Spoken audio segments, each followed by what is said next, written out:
it really is one of the more interesting rosters that we've seen in recent years. People really seem divided as to whether or not Plan B of Max Fried, Devin Williams, Cody Bellinger, Paul Goldschmidt will be better or yield better results than Juan Soto plus whoever else they could have afforded to get. And, I'm sure they would have gotten somebody if they got Juan Soto, but they wouldn't have probably gotten Max Fried and everybody else.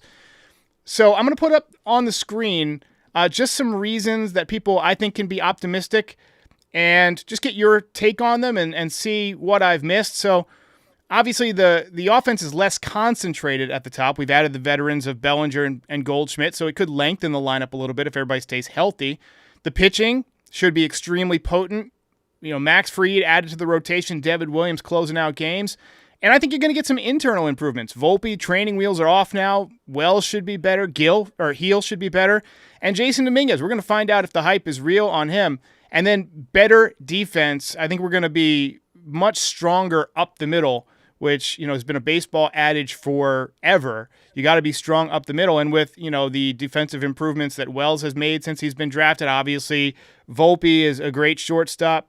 Jazz going back to second, presumably, where, that was his natural position. And then Bellinger in center field, very good center fielder. I feel pretty confident in the team's defense. I think the lineup could be a little bit, if not as exciting, a little bit more consistent. What are your thoughts? I think there's a couple of different subset questions here. Is the Plan B going to lead to a better team? What dictates a better team? Is it more than 94 regular season wins? I'm not sure. I think Plan B has left them a more complete team at the moment. And for whatever reason, and this is just me talking, I don't feel like they're done. I don't know if the third baseman for opening day is currently on the roster. But when I see some of those points for optimism, I agree with a couple of them. I think pitching and defense, and everyone's talking about it, it's nothing new. I think I would have to be really bullish on their entire pitching staff. Their starting rotation, which was pretty reliable and healthy in 2024, I think it's gotten deeper. I think you probably have one of the best number 2 starters in baseball right now with Max Fried. And the bullpen, everybody cried about the lack of swing and miss last year. I think there was a little bit more than met the eye last year, but overall, you can't deny that they brought that in this year. And they brought down lockdown arms for those late innings. And I think that's an improved area. The defense, this is the one that stands out to me the most. Players are in their natural positions. Yes. I don't think that can be underscored enough. I think too many teams around the league for the last couple of years, they really got comfortable with this plug-and-play concept because you're a pro baseball player. You're talented enough to play a bunch of different positions. Ideally, you want to be able to move around and shuffle and do it seamlessly.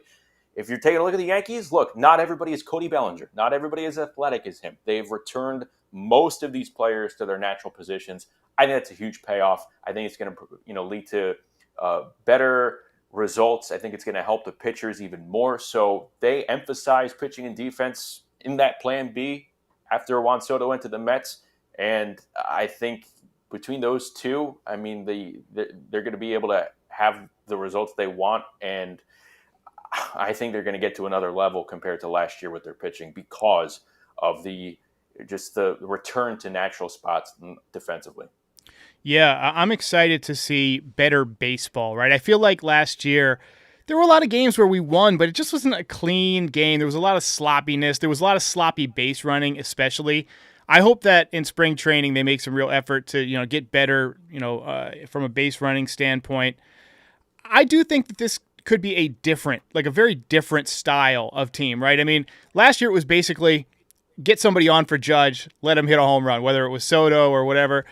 I really loved the way that Volpe swung the bat the first couple of months of the season. I think there's potential that, whatever he figured out in the playoffs, right? If he can maintain that, he might be able to keep up what he did for the first couple of months of the season for at least a larger portion of the season, right? I mean, he might not hit 290 for a whole season, but if he can hit 270 and be, a pain in the ass on the bases, I mean, that's a real improvement, given what he is defensively.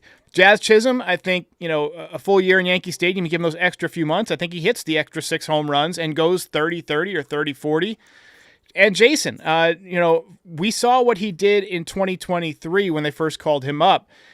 What I always tell people is that he was compared to Mickey Mantle and Mike Trout and all these guys, and he made the major leagues at 20 years old and did things that not even they did, right? So for a minute, it was like we held on to that. Maybe the hype is real.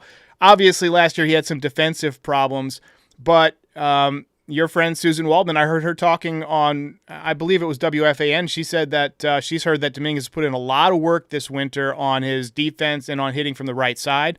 So maybe we see that guy who's ready to take off. So I personally have a lot of reasons that I'm optimistic that this team could be better.